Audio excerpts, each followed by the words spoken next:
Hi friends, welcome back to my channel. இன்றைக்கி ஒரு டிஃப்ரெண்ட்டான ரசம் உங்கள் கூட ஷேர் பண்ணிக்கவா. தேங்காய் பால் ரசம் சவுத் சைடில் ரொம்ப ஃபேமஸானது. இது எப்படி செய்யலான்னு பார்க்கலாம். அதுக்கு 1 டேபிள் ஸ்பூன் அளவுக்கு சீரகம், 1 டேபிள் ஸ்பூன் அளவுக்கு முழு மிளகு, ஒரு 10 பல்லு அளவுக்கு பூண்டு எடுத்துக்கலாம், ஒரு கொத்து கருவேப்பிலை எடுத்துக்கலாம். இதெல்லாம் எடுத்து இந்த மாதிரி நல்லா இடித்து எடுத்துக்க போகிறேன். இல்லைனா நீங்கள் மிக்சியில் போட்டு கூட பிளெண்ட் பண்ணி எடுத்துக்கலாம். இப்போ இடித்து எடுத்தாச்சு. அடுத்தது ஒரு கடாய் வச்சுப்போம்.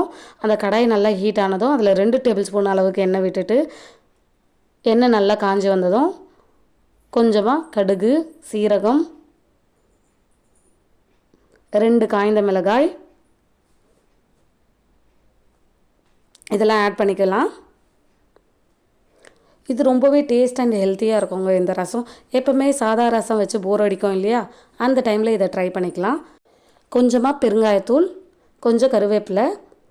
இப்போ 2 பெரிய தக்காளி நான் இங்கே கட் பண்ணி வச்சுருக்கேன், அதை அப்படியே ஆட் பண்ணிக்க போகிறேன். இது நல்லா வெந்து வரட்டும். அது வேகிறதுக்கு கொஞ்சமாக உப்பு ஆட் பண்ணிக்க போகிறேன். இந்த ரசம் பார்த்திங்கன்னா ரொம்பவே ஹெல்த்தியாக இருக்கும். ஏன்னு கேட்டிங்கன்னா, தேங்காய் பால் நம்ம தனியாக குடிக்கணுன்னா சிலருக்கு பிடிக்கும், சிலருக்கு பிடிக்காது. ஸோ அந்த மாதிரி இருக்கிற குழந்தைங்களுக்கோ இல்லை பெரியவங்களுக்கும் இந்த மாதிரி ரசம் வச்சு தரும்போது உடம்புக்கு தேவையான கண்டிப்பாக எல்லா சத்தும் நமக்கு கிடைச்சிடும்.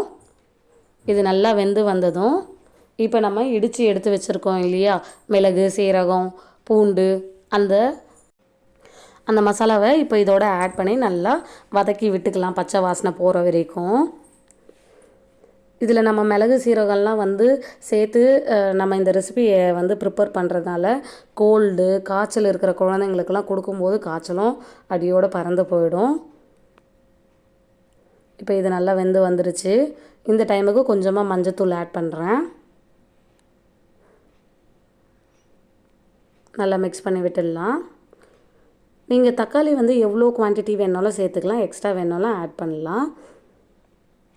இப்போது நம்ம ஒரு சின்ன லெமன் சைஸ் அளவுக்கு கரைச்சி வச்சுருக்க புளியை இங்கே ஆட் பண்ண போகிறோம். இந்த புளி தண்ணி நான் கரைச்சி ஏற்கனவே ரெடி பண்ணி வச்சுருக்கேன். இதை உள்ளே சேர்த்துடலாம்.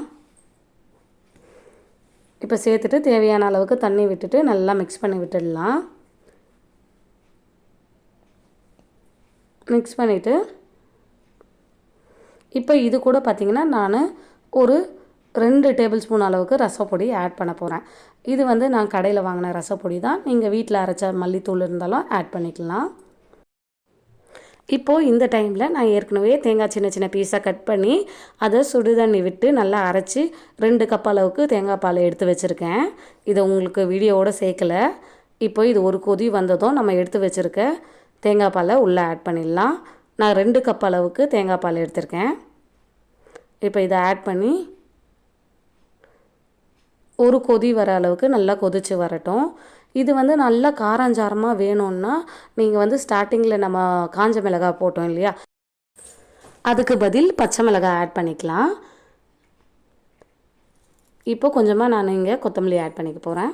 இந்த ரசத்தோட டேஸ்ட்டு பார்த்திங்கன்னா கொஞ்சம் தித்திப்பும் கொஞ்சம் காரமும் இருக்கக்கூடிய ரசம் தான். ரொம்பவே ஸ்பைசி அண்ட் அந்த புளிப்பு தன்மையோடு இல்லாமல் கொஞ்சம் தித்திப்போடு இருக்கும். இந்த ரசம் பார்த்திங்கன்னா சவுத் சைடில் ரொம்பவே ஃபேமஸான ரசம் தான். இது கல்யாண சமையலில் ஆக்சுவலாக இந்த ரசம் ஒரு மெனுவாகவே இருக்கும். இந்த ரெசிபியே பார்த்திங்கன்னா நான் எங்கேருந்து கற்றுக்கிட்டேன்னா, மதனப்பட்டி ரங்கராஜன் குக் வித் கோமாளியில் வராரு இல்லையா, அவர் ஷேர் பண்ண ரெசிபி தான் இது. மேலும் இந்த மாதிரி ரெசிபிக்கு என் சேனலில் லைக் பண்ணுங்கள், ஷேர் பண்ணுங்கள், சப்ஸ்கிரைப் பண்ணுங்கள். தேங்க்யூ.